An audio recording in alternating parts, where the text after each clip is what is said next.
কি বলুন তো, বাক্স বাদাম গাছের ফুল নিচে ভর্তি হয়ে পড়ে আছে, আর এই গাছেরই গন্ধ চারিদিকে ছড়িয়ে পড়ে, ভর্তি হয়ে আছে।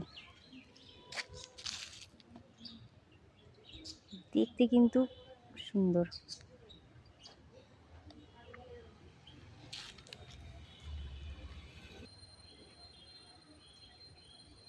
এই যে বাক্স বাদাম গাছ, কিন্তু এইখানে পড়ে থাকে, কেউ খায় না।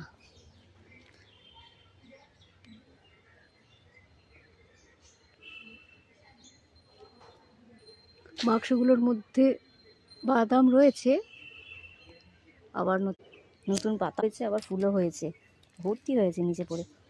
এই যে একটা বাদাম পড়ে আছে, এই যে।